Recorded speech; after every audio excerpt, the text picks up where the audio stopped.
We're here with Brian, finally, because it's been such a crazy toy fair. I can't even begin to tell you. There's just so much to talk about. How do you feel the fair went for you guys this year? Probably our best show ever, biggest booth ever. 4 new lines, or 5 new lines we're really excited about with the vinyl sugar and the 4 brands underneath there, and the Super Shogun we're doing with Super 7. And I don't want to leave out Mopi, so maybe that makes 6. Great show, great response to the new lines, and I think that it's been a big year for Funko. I think that everything went really, really well. I definitely think it's going to be a really big year coming up. A lot of the older collectors, they really keep wondering about if we're ever going to see any of these new lines that you have with your originals, like Johnny Fang, Bone Daddy, El Diablo, any of the spastic characters. Are we ever going to see them in any of these lines? You know what, I think, we could. I think there's some of the stuff that Mike designed with his staff on the original Spastic Classics. They're great characters, they're great looks, great designs. I think that if I were to take a stab, it'd probably either go in the Dorbs line or the Pop line. And maybe, I don't know, maybe for something for Comic-Con, we introduce 1 or 2, see what the response is, and see if there's some traction there. Well, I know a lot of us old-timers would love it. We definitely would, we're really getting into the new Hikari line. How do you feel that the first year of the line has gone for you guys? Did it surpass your surpass your expectations?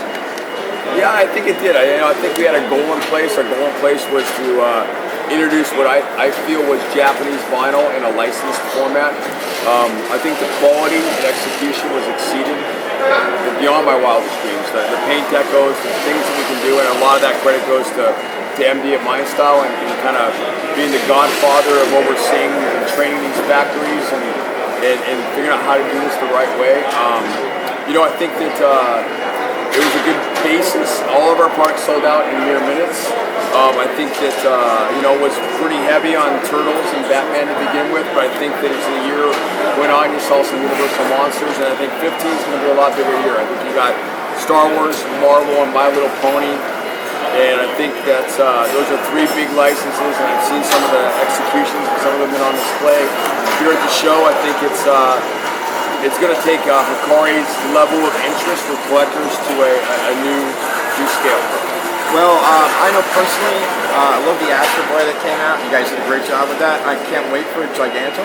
Yeah. So I was hoping that we'd see one here or the Pop, but you can't have everything. It's coming around. Although I do feel that I've seen everything. Like I said yesterday, the first day, I said, "Did you just tell them, could we just have the whole aisle?" We got the whole aisle. The good news is we needed the extra space. The bad news is I don't have any other room to grow. So we're going to need to just configure the booth a little bit different next year. We've got some things already designed and planned based off of what I saw this year. They'll be a little bit better. But as far as size is concerned, unless I can dig down into the basement and put a lounge there with a DJ and a bar, I think we're pretty much stuck in this space. But I think it works well for us here. I like being the epicenter of this little action figure and collectible section. I know the buzz really was right at the, and it usually is. It's right by, the first day. Everybody's like, they see you guys, and especially because they, see Batman, and now with the vinyl idols, you can't just, it's a great photo opportunity. Yes. You guys are real smart with that. I think so. Anyway, a lot of people had a lot of Pop questions. A lot of the more difficult ones, I figured I'd just give you a shot with you. A lot of people always wonder about the number of characters. How is it determined when you start in a line of Pop? Is that basically the popularity of a particular character, or is it more along the lines of how the license goes with the licensing? I think each individual line's a little bit different. We're doing something like a labor of love, like Hanna-Barbera. I'm looking at how do I balance my favorite characters that I love, balanced on which ones I think are going to look the best. So there's a little bit of that. I think when it comes to a line like Orphan Black, it's like I'm a fan of the show. What do I want to see? What does our art staff want to see? Other people that are fans. Sometimes it's based on sales. Some things what we think we can sell the best. And also sometimes it's based on, all right, we'll leave something back for a second wave that might be purposely omitted that you think would be logical for the first wave, so that we have a stronger second wave. And sometimes that second wave never comes to fruition because the sales of the first wave weren't as strong as we anticipated. So I think it's a combination of both. How do you guys decide on what license to pursue? You know, why do you think a licensor comes to you for, you know, why would they pick Funko? Well, I think we're right now the preeminent pop culture company. 240 different licenses, 125 different contracts, and I think that it used to be me on the phone all day calling licensors. Now it's licensors on the phone all day calling me, which is a great position to be in. And so, with that being said, we have to look at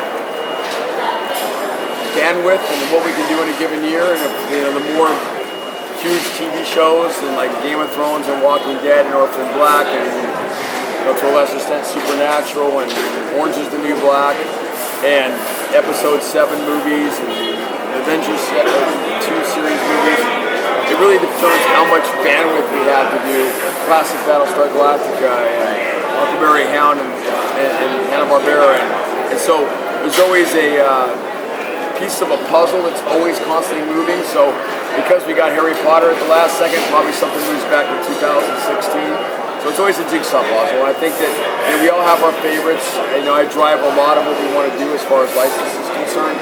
Still have a wish list on me, but it's getting smaller and smaller and smaller and smaller. So that's always good progress. It's a good thing. Well, one of the questions I actually had, and a lot of the people, you always said that the female characters on like the pop lines, they were a little slower sellers. Has that dynamic changed now because of the growth of the company? Absolutely. I would say that like Harley Quinn is one of our best sellers totally. Yeah. Daenerys is one of our best sellers. The Melinda May for the new Marvel series is going to be one of our better sellers. So I think so. I think that we've seen that there are an ever increasing amount of women collectors. I'd say we're up to almost 40% of our total revenue is coming from a woman. That's crazy because about 5 years ago it was about 95% dudes. So that's encouraging. And I think you're seeing shows and movies that are more geared toward women, even ones you would never think are. I mean, Hannibal, if you were at Comic-Con and you saw the 2-hour line to get Brian Fuller's autograph for the creator of the Hannibal TV series on NBC, 80% of the women in that line were buying pops and they love Hannibal. So I think you're seeing that, we love women characters.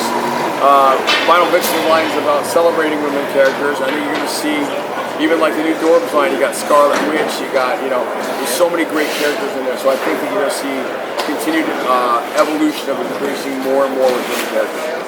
It's fantastic. Just to see the growth like that and see the dramatic change,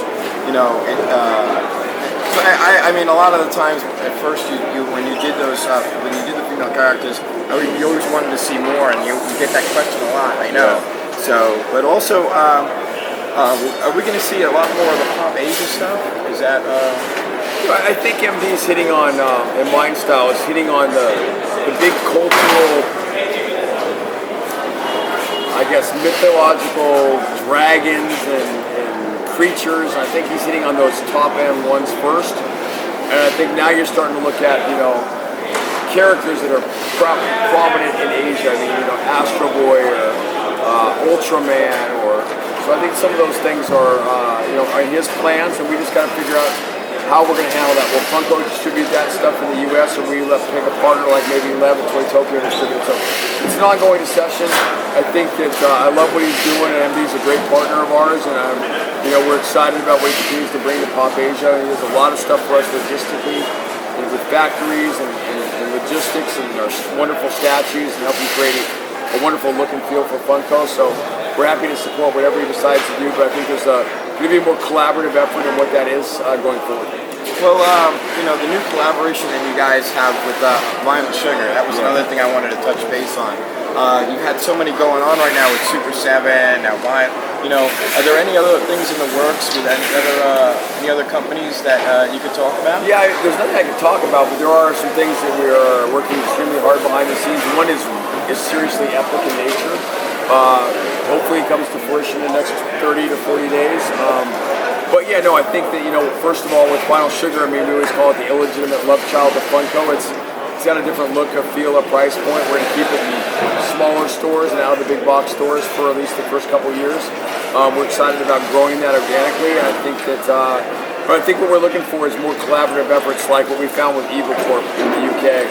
I saw these guys and what they were designing while I was traveling, while I was reading toy blogs, and I just love the design, the look, the aesthetics, and we make a deal with them. We try to find out how we can be a part of that. We inked a deal, and now we've got, I think we've earmarked 60 different vinyl idols for 2015 and probably over 100 for 2016. It was probably the surprise hit of the show for us. I think that a lot of the bigger boxes like Toys R Us and Walgreens really wanted the line, and I think that they understand what our reasoning is by holding it back at this point, keeping it in smaller retailers. But I think that was the one that seemed to get the most passionate response, but we also got a ton of response for Dorks as well. So yeah, actually a lot of the pictures that were posted, and there's been a lot of buzz on the board just in the last couple of days. They're adorable. It's a perfect name too, because they're just really now on some of the new line, the new ones that we've got.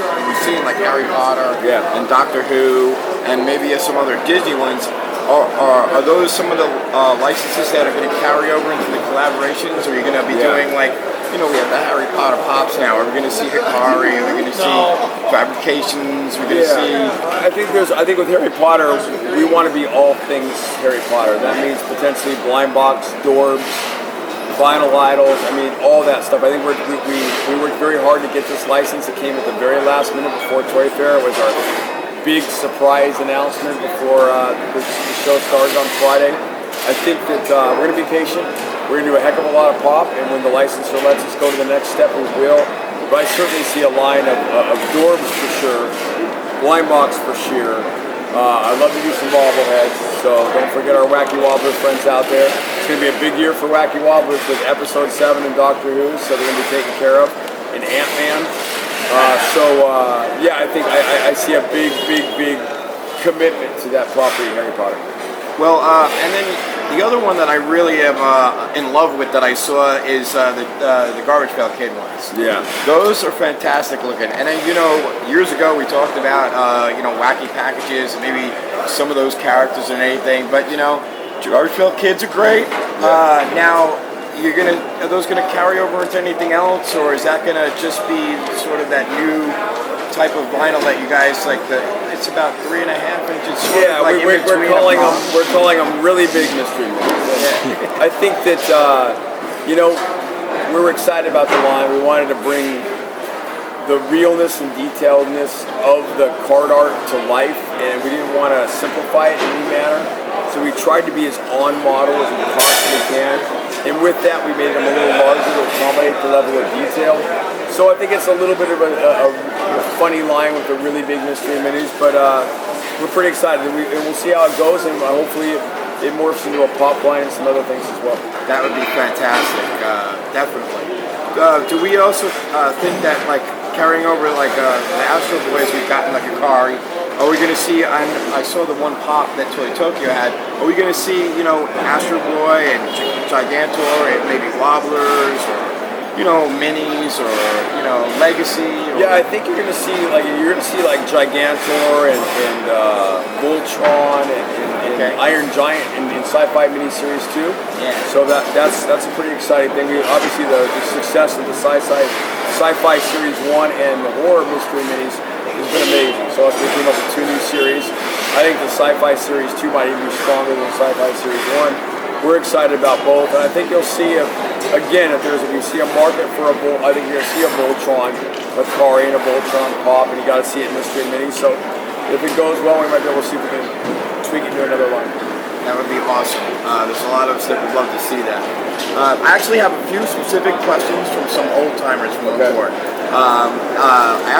Craig would want to know if there's any more holiday-related vinyls that you're going to do, like but other holidays, maybe something like Valentine's Day, Halloween, or Christmas, and even Hanukkah. Is a Hanukkah Harry in the future for us? I'm not sure if a Hanukkah Harry is, but I can tell you that we have 2 new pops that you see in the catalog and designs. It's National Lampoon's Christmas Vacation. We got Clark and Eddie. We're excited about that. I think we're going to do some animated on-model vinyl figures for the new Elf musical that was on NBC. I thought the designs and the look and feel of that was just amazing. So we're pretty excited about that. I think that's something there. I think Halloween we look at it as horror. So we try to base our releases of horror stuff like Rocky Horror Picture Show this year, the new sci-fi or the new horror mystery minis this year, all around Halloween, and not necessarily somebody in a Halloween costume, but more of horror means Halloween for us. So we kind of all those new items seem to go around the October release. That sounds fantastic. Well, actually, and Kevin, our resident authority and historian, is dying to know if we're going to get any other Croft Brothers stuff in Funko lines. Sid and Marty Croft, a big passionate fan of theirs. I don't know. I mean, I wonder if what some of these lines would look like in Pop and Dork. I can tell you that I'll think about it, and if I think we can do some justice as far as design and market appeal, we might consider it. Well, and to be honest with you, I have no idea what the Sprout channel is, but Carol, we all have to add. If Carol wants a question, yeah, we got to answer it. We have to add. Just wanted to know if we're ever going to consider any shows from that channel. There's a show, I guess, called Lacetown Characters. I'm not sure if you're familiar with it. Yeah, I do not know anything about that. Okay. So, Carol, I will phone up and give her a reply once I know what the hell that is. And we all know that you're a collector also. Is there anything that you knew that you started to collect? Like, have you gone into anything new? Yeah. I mean, I've got a really nice collection right now of Amanda Bassell, an artist. She does these things called wood idols, and they're very much like blocks out of wood. And she's commissioned. I've done some commissioning with her where I did a Frankenberry, Blueberry, Count Chocula, Yummy Mummy, and Fruit Brute. They're amazing looking. I've done a Huckleberry Hound. I've done a Lion-O, and so it's been. I think that's kind of been the big initiative with her. And then obviously I'm a huge fan of Hot Toys, which I think is the coolest toy company on the planet. And so I eagerly await all their new releases, especially when it comes to Star Wars, Batman '66, and Marvel. So shout out to Hot Toys. I love those guys. So.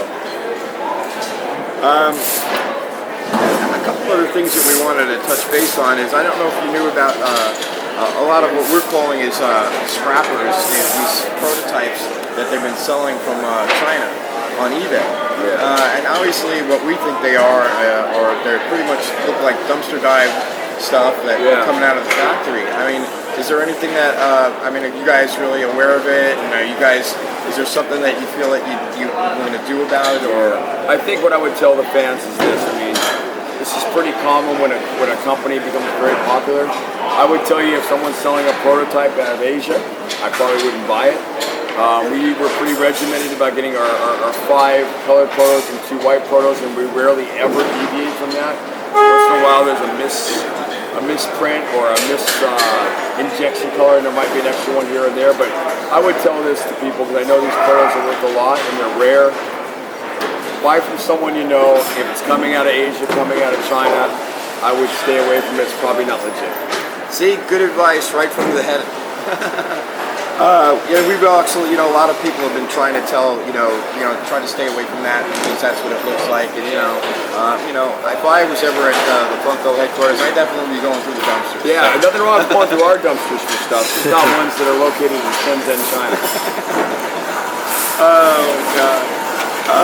Actually, a lot of the another thing we want to touch base on was a lot of the customizers that are out there. They're making, it's not, I don't really call them customizers. They're making a mold out of, like, say a Freddy, and they're going on and selling like a limited edition that they're doing, like 12 pieces, 24. Is that something that you feel? I know how you've always been, people make customs. It gives you ideas too, but this is sort of a little different. Yeah, I think you got to be, as a company, as you get large, you got to be protective of your own IP. And you got to make sure that we've seen companies out here that have used the word pop in it, and we're going to have to protect our end. There's companies out there that are making keychains that are very similar to what pop designs are. We're going to have to send a letter out here and there and try to protect our own IP and our own intellectual property. But You know, it's a mixed bag. Part of it's flattering, and we appreciate that there's a level of interest. I love the creativity. I mean, we're doing DIY stuff. I think there's been a request now to do a DIY retro Freddy, and I think we're going to do that, put that out in the marketplace as well, because I hear a lot of people buy painted retro Freddys, strip them, and make them as custom, so I think that's a cool idea. You know, boy, I'll tell you, I mean, it's hard to discourage artists, and I do think it's flattery. It's one of those ones you kind of sit on the fence for. I'm not sure I have a warm, fuzzy feeling one way or another, so I'll leave it at that. Okay, that's good. I understand that. Well, actually, like I said, usually when I ask you one question, you've answered about 7 others. What I did want to touch base is this is your 10th year as the president of the company, right? Your 11th year. Oh, okay. So you're one ahead of me. Actually, I thought it was sort of it was funny. It felt like it correlated. You know, my website is actually 10 years this year now. That you know, I might actually have to hire someone to help me because I can't keep up with all the lines and all the plans and everything like that. I had a few other questions too, just like Jim wants to know actually where the hell is his RV spot already, and at the headquarters. Oh, well, we got tons of parking, so there's always a spot for him. That's not a problem. Blake actually wants to know where's Godzilla already.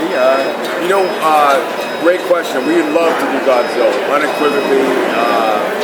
There was a master toy partner, it might even be behind my right shoulder here, that signed that license and blocked us from that, and that's fine. That's how these things do work.